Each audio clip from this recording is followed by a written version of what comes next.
8h34, merci d'être avec nous. Richard Ferrand, bonjour.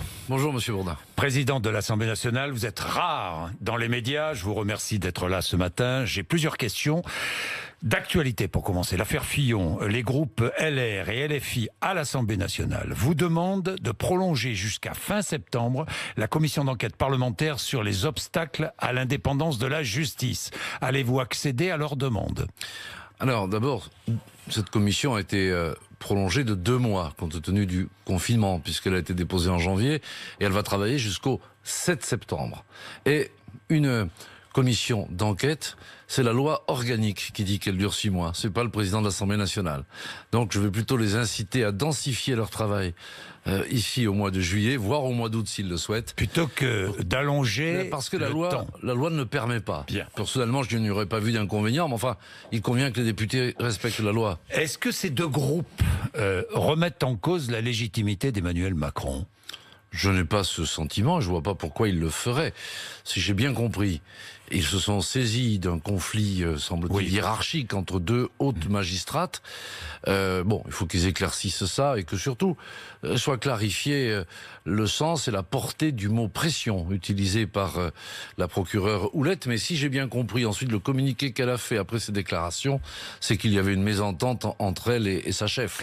Mais certains, et le président du Sénat par exemple, affirment que l'élection de 2017 a été faussée. Est-ce qu'elle a été faussée, cette élection ? Non, mais je ne crois pas une demi-seconde. Enfin, les Français ont voté librement, en toute connaissance de cause. Et j'ajoute d'ailleurs que le président de la République lui-même a tout de suite saisi le Conseil supérieur de la magistrature pour que l'on comprenne comment les choses se sont organisées. Mais je ne vois pas pourquoi cette élection devrait être considérée. Et les avocats de François Fillon demandent la réouverture du procès.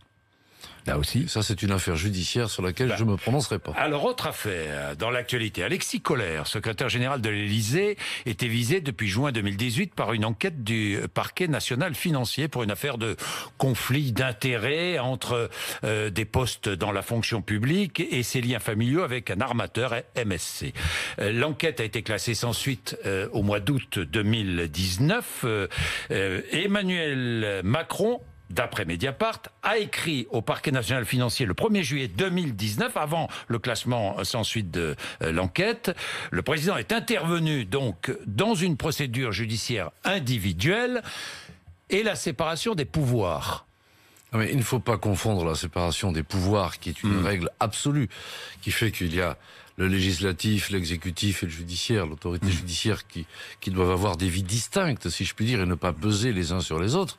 Mais là, au fond, si j'ai bien lu cet article, c'est une sorte d'attestation d'employeur qui dit, lorsque j'étais ministre et que j'avais ce collaborateur, celui-ci m'a informé de ses liens et s'est déporté sur les dossiers en question.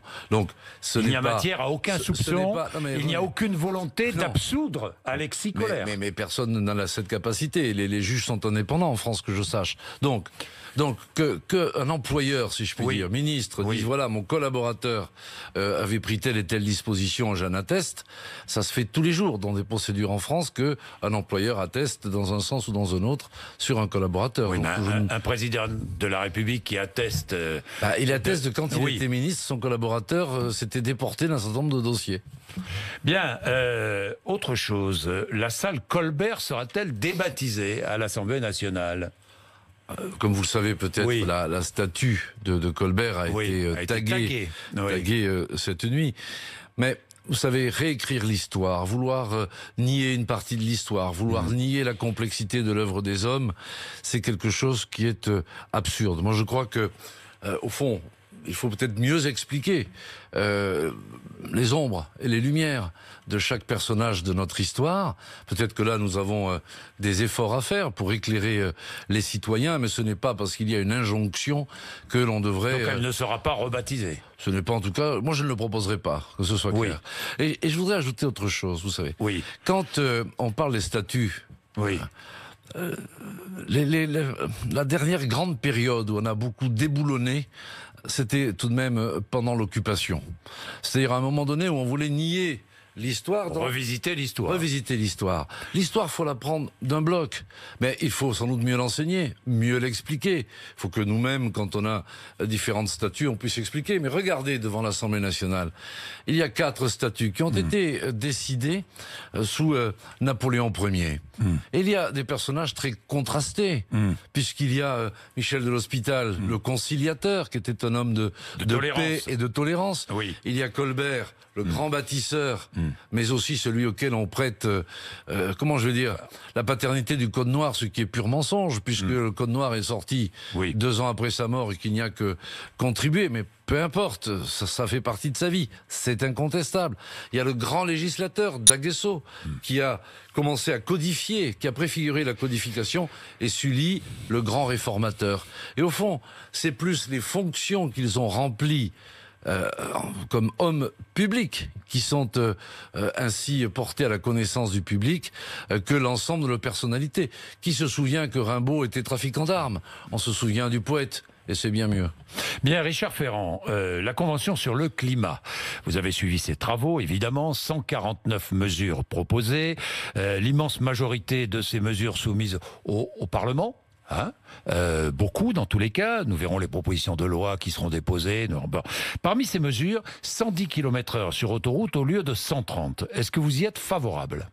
Alors d'abord, je veux saluer le travail et l'engagement des 150 compatriotes qui ont décidé de se saisir de questions tout à fait difficiles. C'était une initiative inédite, voulue par le président de la République. Ça n'existe nulle part, ni dans le monde, ni en Europe.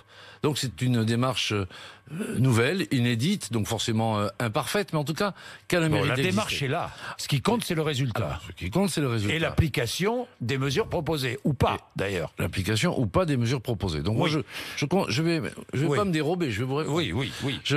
Ce que je voudrais faire comprendre, c'est que ce matériau, si je puis dire, qui est livré par nos 150 compatriotes, il doit être regardé, étudié par les commissions à l'Assemblée nationale, mais aussi au Sénat ou ailleurs, pour voir qu'est-ce qu'il convient d'en retenir.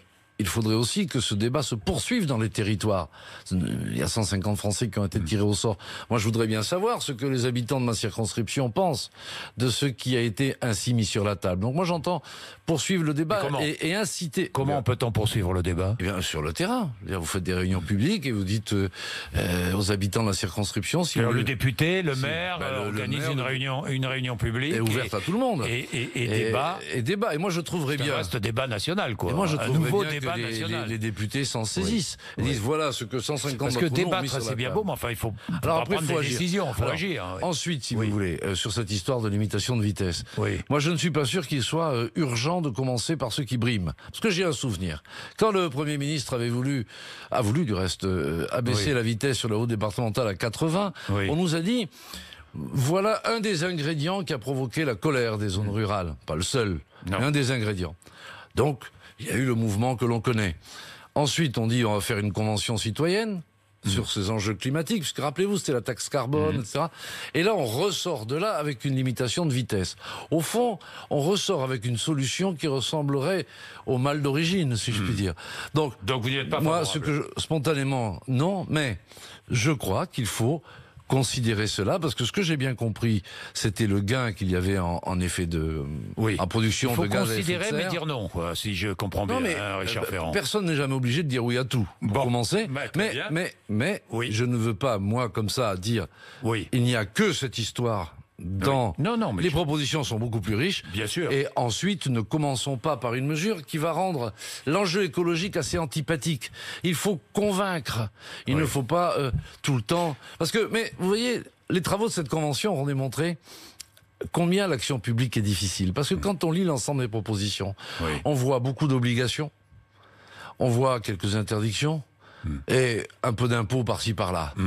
C'est à peu près tout ce qu'on reproche toujours aux politiques. Donc, on mesure la complexité. Et je trouve que le grand mérite de ce travail, c'est ce partage des complexités que je veux d'ailleurs porter à l'Assemblée nationale. Bon, alors est-ce que vous êtes favorable à l'organisation d'un référendum sur une ou plusieurs propositions des membres de la Convention? Alors, le président de la République a dit que le 29, c'est-à-dire dans quelques jours, il donnerait des premières réponses. Bon, faut-il D'abord, il faut faire attention. Un référendum, dans notre Constitution, c'est très précisé par l'article 11 et 89 de la Constitution. On ne peut pas faire comme ça. Alors, peut-on faire une consultation? Ce serait plutôt ça, à ce moment-là, sur la base de plusieurs questionnements. Pourquoi pas? Pourquoi pas? Moi, je n'ai pas d'opposition. Le référendum, vous n'êtes pas très favorable, hein, d'après ce que je crois. C'est-à-dire que le référendum obéit à des règles précises. Oui, des règles précises. Mais que l'on fasse changer la Constitution, il faut réunir le Parlement. Il faut que les deux chambres soient d'accord. Ce qui n'est pas certain, ce qui n'est jamais gagné d'avance, environnementales, en plus, mais, vous le savez. Mais qu'il y ait une initiative de consultation des Français sur tel ou tel point. Oui, moi, mais comment consultation? Comment? Parce que là, on les a consultés en sélectionnant 150 Français. Maintenant, on ne va pas les consulter éternellement, les Français. L'idée de référendum, ça veut dire quoi? Ça veut dire qu'au fond, on pourrait imaginer, si j'ai bien compris, qu'il y ait une série de questions. Êtes-vous favorable à ceci ou à cela? Donnez-nous votre avis. Oui, ça peut être ça, c'est ce que j'appelle une consultation. Une consultation, ça vous trouveriez que c'est une solution acceptable? Ce serait une solution acceptable. En tout cas, ça aurait le mérite de porter ce type de débat et de sensibiliser aux enjeux écologiques dans toutes les familles et toutes les communes de France. Ce serait pas un petit mérite. Par exemple, le crime d'écocide, qui serait pénalement puni, qu'en pensez-vous? Parce que ça a été rejeté à la fois par l'Assemblée et le Sénat. Oui, mais on ne peut pas agir comme ça dans la précipitation. C'est un des maux de notre société. Il y a une préoccupation, une angoisse qui monte. Parfois, elle retombe un peu après. Et voilà que soudain, il faudrait faire une loi, une réforme de la Constitution. Mais avec l'incontinence législative. Mais n'est-ce pas le président de la République lui-même qui veut sans cesse changer, qui veut sans cesse caractérise de rythme? Je vous vois sourire. Oui, parce que si... Non, mais c'est vrai, non. Non, mais si faire des lois, régler les problèmes, vu le nombre qu'on en produit, on aurait remarqué. Bien. Donc, c'est le législateur qui vous le dit.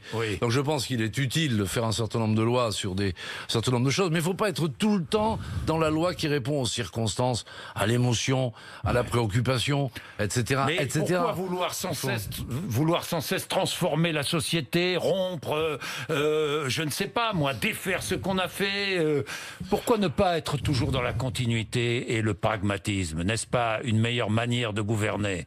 À être dans la continuité et le pragmatisme, ce sont deux méthodes qui me semblent être celles qui sont appliquées, parce que la vérité, c'est qu'il faut transformer un certain nombre de choses pour préserver justement ce qui fait la France. Vous n'avez pas l'impression que le président de la République est en train d'essayer de donner un nouveau souffle à son quinquennat, à 500 jours maintenant de l'élection présidentielle de 2022? Non, mais je ne pense pas qu'il faille regarder les choses en termes de souffle ou autre.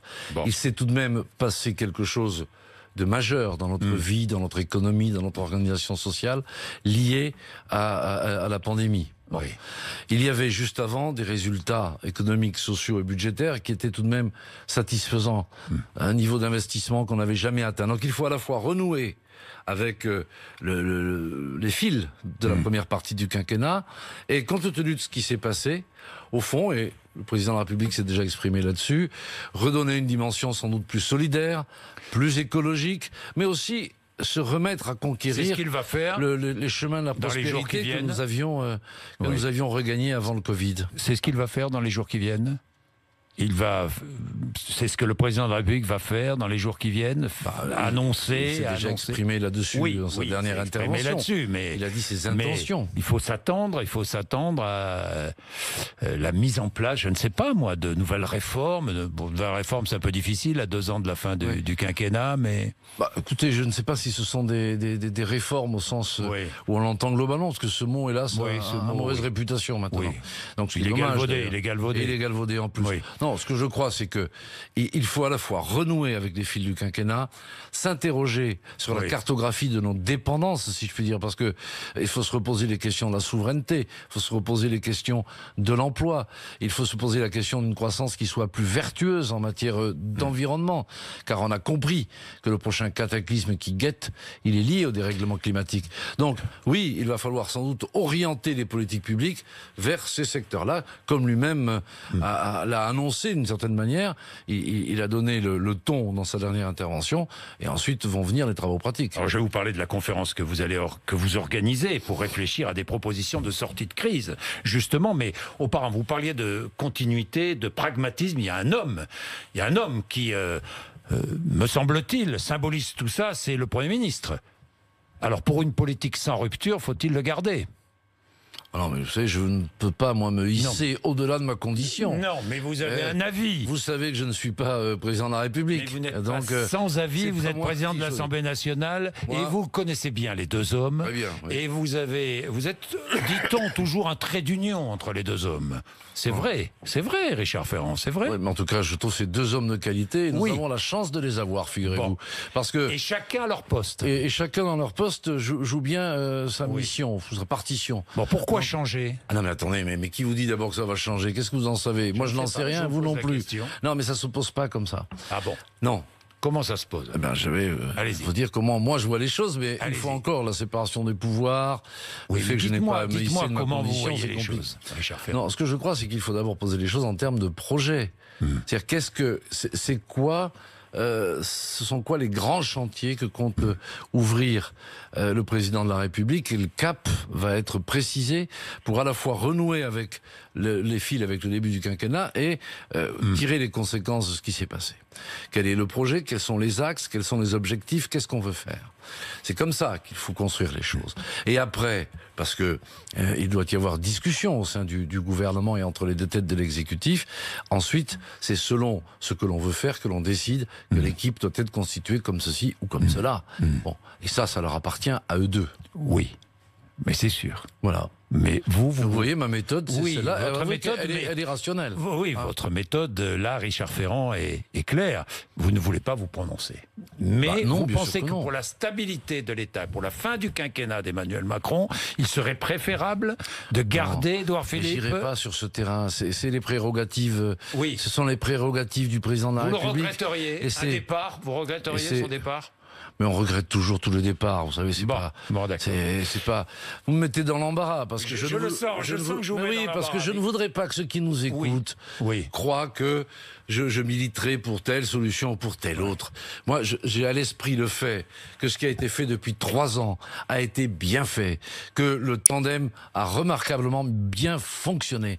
Ensuite, alors pourquoi, attendez, je suis en train de vous le redire. Allez-y. Ensuite, il faut tracer des perspectives. Le président de la République annonce les choses, et ensuite les deux hommes vont voir ensemble comment l'équipe doit être constituée et s'il faut changer ou pas le capitaine. Je trouve que c'est ainsi qu'il faut faire.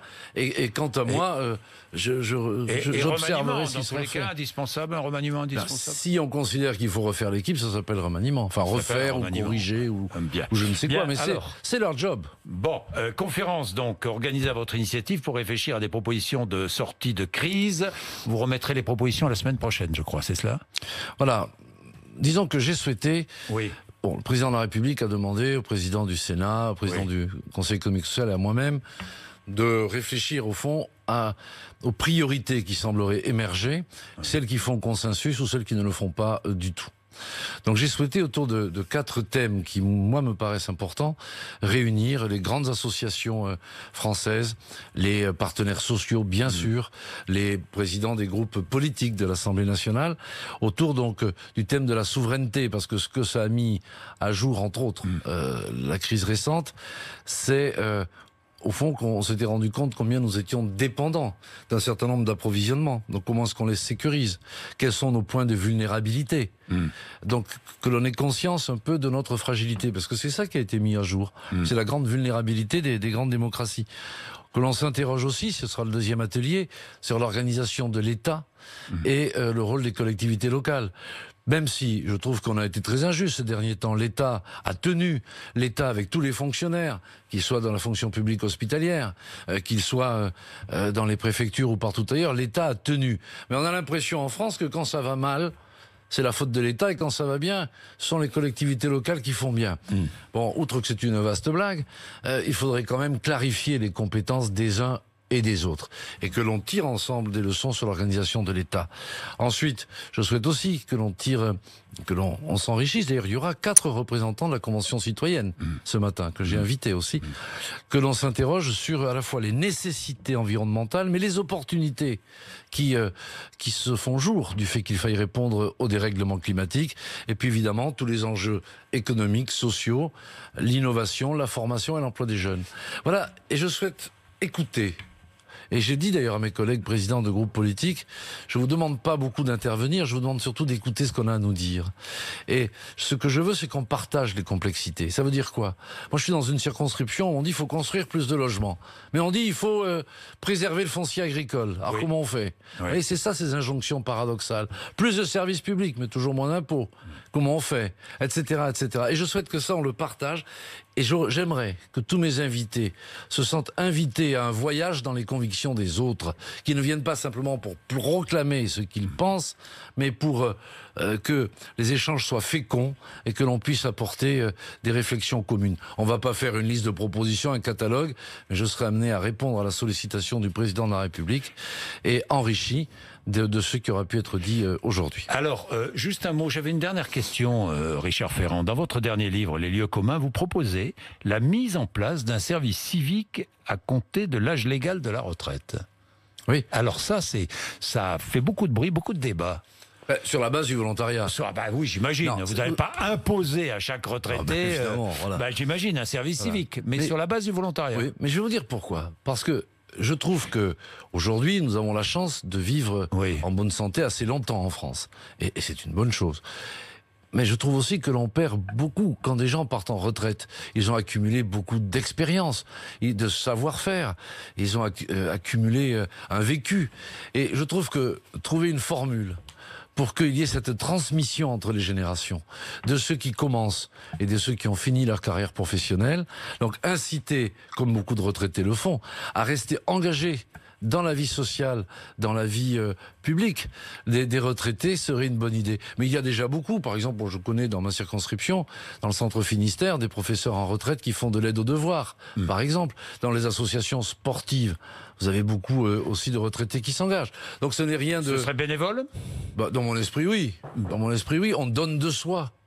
On transmet ce qu'on a. Eh bien, merci Richard Ferrand. Je précise que demain matin, mon invité sera le professeur Didier Raoult de 8h20 à 9h, émission spéciale demain matin sur RMC et BFM TV. Merci Richard Ferrand, 8h50. Merci à vous, M. Bourdin.